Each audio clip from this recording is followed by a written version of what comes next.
Innal hamdalillah nahmaduhu wa nasta'inuhu wa nastaghfiruh wa na'udzu billahi min shururi anfusina wa sayyiati a'malina. May yahdihillahu fala mudilla lahu wa may yudlilhu fala hadiya lahu. Asyhadu an la ilaha illallah wahdahu la syarika lahu wa anna Muhammadan abduhu wa rasuluhu alladzi la nabiyya ba'dahu amma ba'd. Waktu iman rahimakumullah. Di ayat ke-264 Allah Subhanahu wa taala memperingatkan orang-orang yang beriman, terutama yang sudah pernah berinfak, jangan sampai pahala dari infaknya itu hilang. Ini ternyata keikhlasan itu dimulai bukan hanya ketika kita mau melaksanakan, kemudian sedang melaksanakan, tetapi sudah melaksanakan pun keikhlasan itu harus dijaga, karena masih ada perkara-perkara yang membuat seseorang bisa membatalkan pahalanya walaupun itu telah dilaksanakan. Nah, ayat ini hampir mirip dengan penyebutan kalau di ayat 262 menyebutkan orang-orang yang menginfakkan hartanya di jalan Allah itu dan tidak mengikut sertakan dengan manan dan adza, menyebut-nyebut dan juga menyakiti hati orang yang menerima. Kalau di sini secara tegas, ya ayyuhalladzina amanu la tubtilu shadaqatikum bil manni wal adza. Wahai orang-orang yang beriman, jangan kalian membatalkan pahala yang dihilangkan dari sedekah kalian itu dengan manan dan adza. Nah, kemudian oleh Allah Subhanahu wa taala diumpamakan kalladzi yunfiqu malahu ria'an nasi, seperti orang yang berinfak tetapi riya, ingin dilihat oleh orang lain.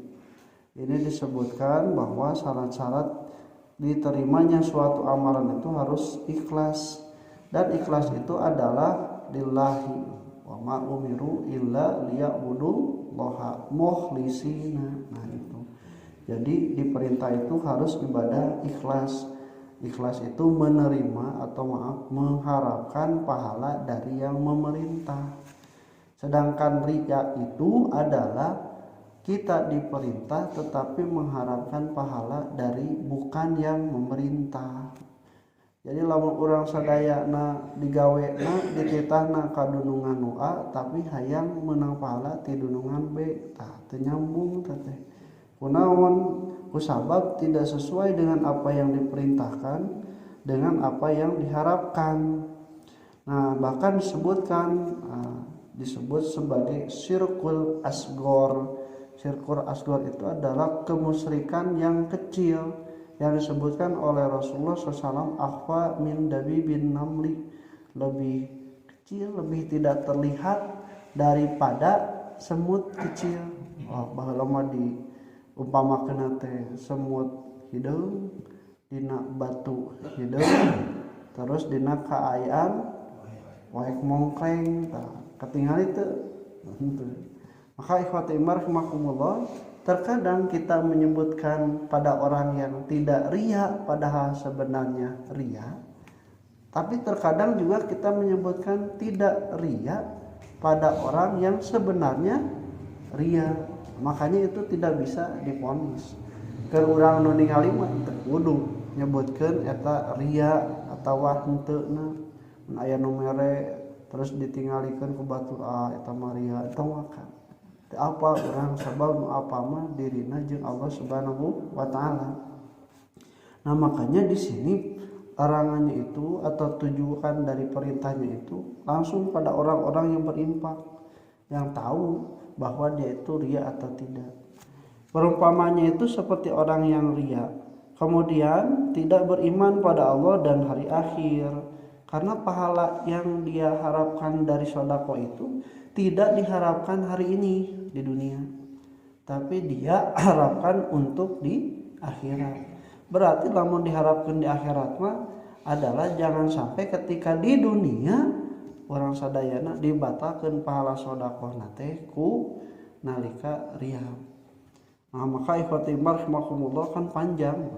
bisa jadi 10 tahun yang lalu orang merekna teh tah ayeuna kasuat-suat bisa jadi batal ayeuna 50 tahun yang lalu atau 30 tahun yang lalu tapi kasuat-kasuat jadi weh kak bejakeun deui seneng baheula teh ku saya bisi nalika kain gitu kumaha kitu tipsna sederhana untuk menjaga diri dari membatalkan pahala karena kita anmanan dan adzan itu tidak sama dengan orang yang ria itu nya pohokeun we lamun geus infak teh pohokeun lamun urang sadayana poho mah aman tapi lamun diinget-inget tah insyaallah eta teh bakal timbul recik-recik yang membuat kepada kita ria atau manan dan adzan. Nah Allah kemudian memisalkan mengumpamakan orang yang seperti itu kama sali sofwanin alaihi turab seperti batu yang licin di atasnya ada tanah atau debu. Batu naon yang licin paling batu akik namanya batu akik aja atau batu marmer namanya. Lamun eta batu di luhurna aya taneuh atawa aya debu pa asobahu wabilun terus aya hujan badag ngegobret. Nah kemudian patarokahu soldan dugikeun ka teu nyesa tina taneuh atanapi debuna teh saeutik we oge margi dina batu anu licin. Lamun batuna aya korodokannya tah eta teh si taneuh atau si debu teh sanajan kahujanan bisa keneh nempel tapi ieu mah lecir we teu aya bersih. Ieu disebutkeun dugikeun ka pahalana teu aya sama sekali kumanan jeung adat mah sakumaha jalma anu ria. Ci aya nu ria jalma mukmin, jalma kafir, jalma munafik. Anu mana nu ria? Orang yang ingin dilihat atau ingin pahala dari orang lain anu mukmin bisa nu munafik bisa aya nu kafir teu bisa da kafir mah geus teu hayang kapuji ku Allah kan urang mah kafir nu hayang kapuji ku papada manusia terutama ku sesama orang mukmin mah jalma mukmin atawa jalma munafik anu kafir mah da geus teu hayang kapuji ku jalma nu iman da geus teu percaya ka Allah jeung hari akhir. Makanya ikhwati rahimakumullah la yaqdiruna ala syai'in mimma kasabu. Geus kitu mah teu bisa nanaon pahala beak amalanana geus laksanakeun tapi teu aya sesana. Maka ikhwati rahimakumullah jangan kalian membatalkan pahala dari sedekah kalian itu dengan manna wal adza sampai tidak tersisa sedikit pun. Nah dalam hadis disebutkan nanti pertama kali yang akan dihisab di hari kiamat itu adalah 3 orang. Jadi yuqdo bainahum itu adalah tentang satu adalah orang yang membaca Al-Quran kemudian dipakai untuk tahajud malam, kemudian dipakai untuk menghafal. Kemudian ditanya, "Apa ma'amil tak engkau mengamalkan apa ketika di dunia?" "Aku membaca Al-Quran, menghafalnya, kemudian juga menjadi imam, menggunakan sholat tahajud." Nah, untuk engkau ya Allah. Kemudian Allah berkata, "Kadzabta, engkau dusta. Engkau menghafalnya, membacanya itu supaya disebut sebagai qori, tukang maca ahli Quran." Nu kadua sebenarnya orang yang berinfak kemudian infaknya itu karena ria oleh orang lain. Nah, kemudian ketika ditanya, "Apa ma'amil tak apa yang kau amalkan ketika di dunia?" "Bima sok infak, sok sedekah karena anjeun ya Allah." "Kadzabta, bohong. Anjeun mah cenah hayang disebut jud dermawan." Nu katilu nu jihad fisabilillah. Dugikeun ka ditanya kitu teh cenah bohong. Anjeun oge cenah ngan ukur hayang disebut pemberani, hayang disebut orang yang berjuang di jalan Allah padahal mah tidak ikhlas karena Allah Subhanahu wa taala.